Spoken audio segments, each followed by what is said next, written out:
శ్రీరామ్ అందరికీ నమస్కారం. Welcome to news అఖండ.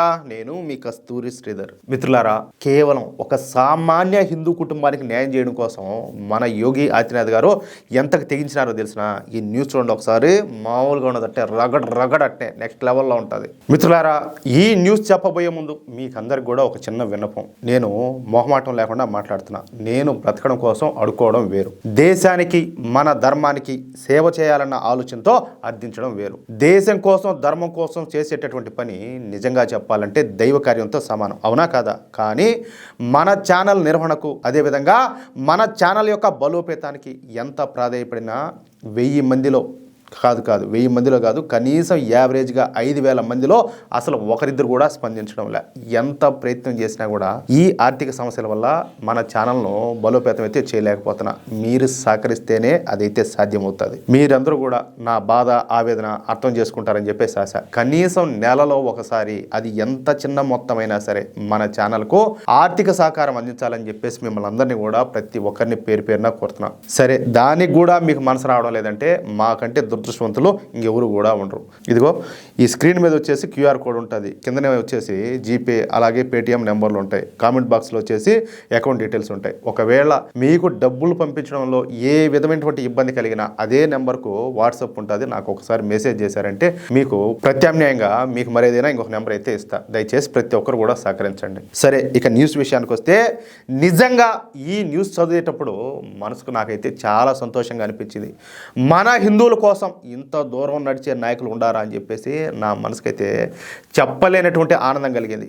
మోడీ గారు, అలాగే యోగి ఆదిత్యనాథ్ గారు, అమిత్ షా గారు, హిమంత బిశ్వ శర్మ గారి లాంటి వాళ్ళంతా కూడా హిందువుల కోసం ఎంత దూరం వెళ్ళడానికైనా కూడా సిద్ధం అని చెప్పి తెలుసు. కానీ ఒక హిందువుకు న్యాయం చేయడం కోసం మొత్తం జిహాదీ వ్యవస్థనే లేపి అవతల బారేసినటువంటి సంఘటన ఇప్పుడైతే జరిగింది. ఉత్తరప్రదేశ్లో ఒక హిందువుకు జరిగినటువంటి అన్యాయానికి మన యోగి ఆదిత్యనాథ్ గారు ప్రతీకారం అయితే తీర్చుకున్నారు. మామూలు కూడా కాదు, జిహాదీలను వెతికి వేటాడి శిక్షించినారు. తద్వారా ఈ జిహాదీ గుంపు మొత్తానికి కూడా కఠినమైనటువంటి హెచ్చరికలను పంపించారు. ఈ న్యూస్ వింటే మీకు కూడా రోమాలు అయితే నిక్కపొడుచుకుంటాయి. సరే, ఇక అసలు విషయానికి వస్తే, మహారాజ్ గంజ్ అనేది ఉత్తరప్రదేశ్లోని ఒక పట్టణం. మామూలుగా అక్టోబర్ నెలలో మన దసరా పండుగ అయితే వస్తుంది, తెలుసు కదా మీకు కూడా. దసరా అంటే సహజంగానే దసరా నవరాత్రులన్నీ కూడా వస్తాయి. ఇక మన హిందువులు ఆ దసరా నవరాత్రులను ఘనంగా జరుపుకుంటారు. సరే, ఇక ఈ మహారాజ్ గంజ్ పట్టణంలో రామ్ గోపాల్ మిశ్రా అనేటటువంటి మనలాంటి ఒక హిందూ బంధువు ఉన్నారనమాట. ఈ రామ్ గోపాల్ మిశ్రా అనేటటువంటి ఆయన కట్టర్ హిందూ, అంతేకాకుండా గొప్ప ధైర్యవంతుడు కూడా. సహజంగా ఎవరి జోలికి పోయే వ్యక్తి కాదు. కానీ హిందువులకు ఏదైనా అపకారం గనక జరిగితే మాత్రం దీని అమ్మ ఊరికైతే వదిలిపెట్టడం అట్టుంటాడు. సరే, 2024లో అంటే పోయిన సంవత్సరం ఈ దసరా నవరాత్రులు అయితే వచ్చినాయి. ఈ దసరా నవరాత్రుల సందర్భంగా అమ్మవారి విగ్రహాలను పెట్టి పూజలు అయితే చేస్తా ఉన్నారు. ఏది ఇప్పుడు మనం కదా చేసుకున్నట్టే అక్కడ కూడా చేస్తా ఉన్నారు. అందరిలాగానే ఈ మహారాజ్ గంజ్లో కూడా మన హిందువులు ఈ దసరా నవరాత్రుల సందర్భంగా అమ్మవారి విగ్రహాన్ని ప్రతిష్ఠించి పూజలు అయితే నిర్వహించారు. సరే, ఇక నవరాత్రులు పూర్తయిన తర్వాత అక్టోబర్ 13వ తేదీన మన అమ్మవారి విగ్రహాన్ని నిమజ్జనం చేయడానికి తీసుకొని పోతా ఉన్నారు. వాళ్ళలో మన రామ్ గోపాల్ మిశ్రా కూడా ఉన్నాడు. అయితే ఈ ఊరేగింపు ఒక జిహాదీల బస్తీ మీదుగా పోతుందన్నమాట. అర్థమవుతుందా? అంతే. ఇక ఈ మహారాజ్ గంజ్లోని జిహాదీలంతా కూడా పెద్ద సంఖ్యలో ఈ కట్టెలు, కటార్లు, కత్తులు అన్ని తీసుకొని మన అమ్మవారి ఊరేగింపు పైన పడినారు. అక్కడ ఉన్న హిందువులందరినీ కూడా చెదరగొట్టేశారు. అంతేకాకుండా మన అమ్మవారి విగ్రహాన్ని నాశనం చేయాలని చెప్పి చూశారు. చూడండి ఎంత దారుణమైన. ఇక్కడ మామూలుగా నేను అందరినీ కూడా తప్పు పట్టాను. ఎందుకంటే కొంతమంది మంచివాళ్ళు కూడా ఉన్నారు. నేను ఓపెన్గానే మాట్లాడుతున్నా. మరి ఎక్కువ తక్కువ అని చెప్పి మాట్లాడకూడదు. కానీ కొద్దో గొప్ప అక్కడక్కడ ఏంటంటే ఈ పరమంత సహనం కలిగిన వాళ్ళు, దేశాన్ని ప్రేమించే వాళ్ళు, ఇలాంటి వాళ్ళు కొంతమంది ఉన్నారు. అంటే ముడనాయాలు కొడకల్లారా, మీ వల్ల మాకు చెడ్డ పేరు వచ్చాను కదరా, మీరు ఇట్లాంటి పనులన్నీ చేస్తా అనేటోళ్ళు కూడా కొంతమంది ఉన్నారు. ఎక్కువ శాతం కాకపోవచ్చు, కొంతమంది ఉన్నారనమాట. వాళ్ళన్నా గౌరవించాలి కాబట్టి నేను కొంతవరకు కంట్రోల్గా మాట్లాడుతున్నా. ఇప్పుడు రంజాన్ వస్తుంది, బక్రీద్ వస్తుంది, మొహరం వస్తుంది. మనోళ్ళు వాళ్ళతో ఎంత సోదరభావంగా ఉంటారు. కనీసం ఎక్కడే కానీ వాళ్ళ మీద ఇటువంటి రాళ్ల దాడులు చేయడం కానీ, వాళ్ళని ఏదైనా అనరాని మాటలు మాట్లాడడం కానీ ఏమే కానీ ఉండదు. అంతెందుకే స్వామి, రంజాన్ టైంలో మీరు కూడా ఉంటారు. ఇప్పుడు ప్రతిరోజు కూడా రోజుకి 5 సార్లు ఆజాన్ ఇస్తారు, అది వేరే విషయం. అది పక్కన పెట్టండి. రంజాన్ టైంలో దీనమ్మ సైరన్ పెడతారు, అని కొడితే అట్టే ఈ ముసలోళ్ళు కావచ్చు, చిన్న చిన్న బిడ్డలు కావచ్చు, ఉలికిపడి వేయాలంటే ఎటువంటి వాళ్ళైనా కూడా ఎవరైనా కూడా ఆ సౌండ్కు చెవులు దిమ్మెక్కిపోతాయి, లేసేస్తారంటే ఆ టైంలో. కాదులే, మీరు ఒక ఊరినంతా కూడా మీరు అందరినీ ఇబ్బంది పెట్టచ్చా? కనీసము మా ఇష్టోదయం, మా అమ్మవారు లేకపోతే మా స్వామివారి ఊరేగింపు జరుగుతూ ఉంటే మీరు అడ్డుకుంటారా? మీకు అంత ఇబ్బంది అవుతుందా? మీరు మాత్రం మిగతా వాళ్ళందరినీ ఇబ్బంది పెట్టచ్చు. ఇదేనా కాదు పరమత సహనం అంటే? మీరు మళ్ళా కాదు, నేను ఓపెన్గా మాట్లాడకూడదు, టిమ్ బాయ్ బాయ్, మేము ఇండియన్స్, మేము తొక్క, మేము తోటకూర, మీరంతా కూడా రెచ్చగొడతారు, హిందువులు రెచ్చగొడతారంటే మీరు ఏంది రెచ్చగొట్టేది? మేము కోల్పోతున్నటువంటి మా హక్కుల గురించి మేము మాట్లాడుతున్నాం. మేము రెచ్చగొట్టడంలా, మీరు చేస్తే అది మంచిదా? అది మీ కనీసం మా మానానం కాదు.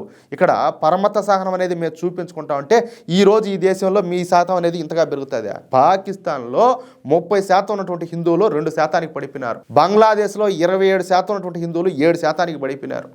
అధికారికంగా చెప్పాలంటే, ఇంకా అనధికారికంగా ఏ స్థాయిలో ఉండదో తెలియదు. అలాంటిది ఈ దేశంలో ఏ స్థాయిలో పెరిగింది మీ జనాభా? అంటే హిందువులు పరమత సహనం పాటించకుండానే మీ జనాభా పెరిగిపోయిందా?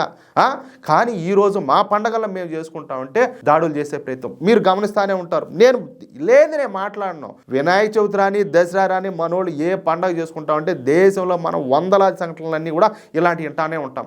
ఇప్పుడు అది ఇటువంటి ముండమోపి కల్చరు మన తెలుగు రాష్ట్రాల్లో కూడా వచ్చేసింది. తెలుగు రాష్ట్రాల్లో రీసెంట్గా వినాయక చవితి టైంలోను ఇలాంటి టైంలో ఎన్ని చోట్ల దాడులు జరిగింది అంటే వాళ్ళ జనాభా ఎక్కడుంటే అక్కడైతే వాళ్ళు ఖచ్చితంగా దాడులు చేస్తారు. ఇక్కడ 1000 కుటుంబాలు హిందూ కుటుంబాలు ఉంటే 2 కుటుంబాలు ముస్లిం కుటుంబాలు ఉన్నాయి. గుండెల మీద చేతులు వేసుకొని సంతోషంగా ధైర్యంగా పడుకుంటాయి. వాళ్ళ మీద ఎవరైనా ఏదైనా అన్నా ఈగ వాళ్ళని కూడా మిగతా వాళ్ళంతా వచ్చి మెట్లతో కొడతారు. కానీ ఏడేం జరుగుతుంది? ఏంది హిందువులు ఈ దేశంలో చేసిన పాపం? పరమత సహనం పాటించడమా? అన్ని మతాలు సమానం, అందరు దేవుడు సమానం అంటేనా హిందువులు చేసిన తప్పు ఈ దేశంలో? ఇప్పుడు చూస్తా ఉంటే అట్టే ఉండాలి. సరే, ఈ దారుణాన్ని చూసినటువంటి మన రామ్ గోపాల్ మిశ్రా గారు జిహాదీ గాళ్ల పైన విరుచుకుపడినాడు. చేతిలో ఒక కట్టె ఒకటి తీసుకొని మన అమ్మవారి విగ్రహానికి రక్షణగా నిలబడి దొరికిన జిహాదీని దొరికినట్టు పిచ్చి కుట్టుడు కొట్టాడు. అంటే వదిలేస్తే వాళ్ళు అమ్మవారి విగ్రహాన్ని వచ్చి దాడి చేస్తారు, పగలగొట్టేస్తారు. ఇటువంటి ఘటనలు మనం ఎన్ని చోట్ల జరగడంలా ఈ అమ్మవారి విగ్రహాలన్నింటినీ కూడా ధ్వంసం చేయడం. ఇది ఇక్కడ కూడా అట్టే జరిగి ఈయన అడ్డుపడకపోతే. అయితే అక్కడ ఉన్నటువంటి జిహాదీల సంఖ్య 50కి పైగా ఉన్నింది. అంతమంది ఉండడంతో ఇదే సినిమా కాదు కదా. ఇక వెనక నుంచి వచ్చి మన రామ్ గోపాల్ మిశ్రా పైన దాడి చేసినటువంటి ఈ జిహాదీగాళ్ళు రామ్ గోపాల్ మిశ్రా పైన కాల్పులు జరిపి ఆ తర్వాత పొడిచి చంపేశారు. దీంతో ఒక హిందూ వీరుడు, ధర్మాన్ని నమ్మినటువంటి ఒక హిందూ వీరుడు జిహాదీగాళ్లతో పోరాడుతా వీరమరణం పొందినాడు. ఇక ఈ విషయం తెలుసుకున్నటువంటి మన యోగి ఆదిత్యనాథ్ గారు వెంటనే ఎన్ఎస్ఏను ప్రయోగించి అక్కడ ఉన్నటువంటి పరిస్థితులన్నింటినీ కూడా సద్దుమణిగేటట్టు చేశారు. తర్వాత రామ్ గోపాల్ మిశ్రా చేసినటువంటి సాహసం గురించి తెలుసుకొని రామ్ గోపాల్ మిశ్రా ఇంటికి పోయి ఆయన కుటుంబాన్ని పరామర్శించారు. ఆ కుటుంబానికి ఆర్థిక సహకారం అందించి ఆ కుటుంబంలో ఒకరికి ప్రభుత్వ ఉద్యోగం కూడా అందించారు. అంతేకాకుండా చనిపోయినటువంటి రామ్ గోపాల్ మిశ్రా కుటుంబం తరపున నేను ప్రతీకారం తీరుస్తానని చెప్పేసి ఆ రోజే మన యోగి ఆదిత్యనాథ్ గారు శపథం చేశారు. అయితే రామ్ గోపాల్ మిశ్రాను చంపిన తర్వాత ఈ జిహాదీ గాళ్ళంతా కూడా బీహార్కు పారిపోయినారు. అర్థమవుతుందా? సహజంగా ఇప్పుడు మీకు కూడా తెలుసు, మన హిందువుల్లో ఎవడైనా కూడా అకారణంగా హత్య చేస్తే మన దగ్గర కూడా రాని, అవునా కాదా? అసలు వాళ్ళతో మనం మాట్లాడడం. కానీ ఈ జిహాదీలు పరమ నికృష్టపు ముండా కొడుకులు కదా వీళ్ళంతా కూడా. వీళ్ళ దరిద్ర బ్రతుకులకు వాళ్ళు ఎన్ని ఘోరాలు, ఎన్ని హత్యలు, ఎన్ని మానభంగాలు ఎన్ని చేసి అంత గొప్పడవుతాడు. అది ఈ జిహాదీ గాళ్ళ జాతి లక్షణం. అర్థమవుతుందా? ఇక బీహార్లో ఉన్నటువంటి జిహాదీ గాళ్ళు మన రామ్ గోపాల్ మిశ్రాను చంపినటువంటి జిహాదీలకు ఆశ్రయం కల్పించారు. కానీ ఈ ఫోన్ కాల్స్ ద్వారా వాళ్ళు ఎక్కడున్నారు అన్న విషయాన్ని కనిపెట్టినటువంటి మన ఉత్తరప్రదేశ్ పోలీసులు మొత్తం మీద 15 మంది జిహాదీగాళ్ళను పట్టుకున్నారు. ఈ క్రమంలో అంటే వాళ్ళను పట్టుకునే క్రమంలో ఆన్ ది స్పాట్ 2 జిహాదీగాళ్ళను ఎన్కౌంటర్ చేసి పారేశారు. అంటే ఇంకా 13 మంది జిహాదీలు అయితే మిగిలి ఉన్నారనమాట. ఇక ఈ జిహాదీలందరినీ కూడా సాక్ష్యాధారాలతో సహా బహ్రైచ్ జిల్లా కోర్టులో ప్రవేశపెట్టారు. ఇక ఈ జిహాదీలు హత్య చేసినట్టు పక్కా సాక్ష్యాలు ఉండడంతో ఇక బహ్రైచ్ కోర్టు కూడా ఒక సంచలన తీర్పునైతే ఇచ్చింది. వీళ్ళలో ప్రధాన నిందితుడైనటువంటి సర్ఫరాజ్ ఖాన్ కు కోర్టు ఉరిశిక్ష అయితే విధించింది. ఇక మిగిలిన 9 మంది నిందితులు అబ్దుల్ హమీద్, మొహమ్మద్ తాలిబ్, ఫహీం, జిషాన్, మహమ్మద్ సైఫ్, జావేద్, సోయబ్ ఖాన్, నౌన్కో అలాగే మరూఫ్ అలీలకు యావజ్జీవ కారాగార శిక్షణ అయితే విధించారు. అంటే వీళ్ళు 14 నుంచి 20 సంవత్సరాల వరకు జైల్లో ఇంకా ఊసలు అయితే 1, 2, 3 అని చెప్పేసి లెక్క పెట్టుకుంటా కూర్చోవాలి లోపల. అర్థమవుతుందా? నాకు తెలిసి అసలు వీళ్ళ బ్రతికేదానికే అసలు హక్కు లేదు. ఎందుకంటే ఒక మనిషిని అకారణంగా చంపినోడు వాడు ఎందుకు బతకాలా? ఒకసారి ఆలోచించండి మీరు కూడా. వాడిని ఎందుకు మనం అన్ని సంవత్సరాలు వాడిని కూర్చోబెట్టి వాడిని జైలు ఎందుకు కూర్చోబెట్టి మేపాలా అంటాలే. ఇదే సౌదీ అరేబియాలోనో మరో దేశంలో ఈ అరబ్ కంట్రీస్లో అయితే వాళ్ళు ఎలాంటి శిక్షలు వేస్తారో మీకు కూడా తెలుసు. మరి మన దేశంలో ఏంది దరిద్రం అంతా కూడా? ఎందుకు ఈ సంతనంతా మేపాలా? ఇక ఈ 10 మంది పోను మరో 3 ఉన్నారు. వాళ్ళు వచ్చేసి ఖుర్షీద్, షకీల్ అలాగే అఫ్జల్. ఈ 3 మాత్రం సరైన ఆధారాలు లేకపోవడంతో శిక్ష నుంచి తప్పించుకున్నారు. అయితే మన యోగి ఆదిత్యనాథ్ గారి నుంచి మాత్రం తప్పించుకోలేకపోయినారు. ఈ ఖుర్షీద్, షకీల్ అలాగే అఫ్జల్ జైలు నుంచి బయటకు వచ్చిన వెంటనే వీళ్లపైన క్రిమినల్ కేసులు పెట్టి మళ్ళీ బొక్కలు వేసి ఎరగదీస్తారు. ఈ మొత్తం వ్యవహారంలో ఉత్తరప్రదేశ్లో చాలా పెద్ద గొడవలే జరిగినాయి. కానీ మన యోగి ఆదిత్యనాథ్ గారు మాత్రం ఏ మాత్రం వెనకడుగు వేయకుండా రామ్ గోపాల్ మిశ్రాకు జరిగినటువంటి అన్యాయానికి ప్రతీకారం అయితే తీర్చుకున్నాడు. నాయకుడు అంటే ఇట్టుండాలియా? ఎట్టుండాలా?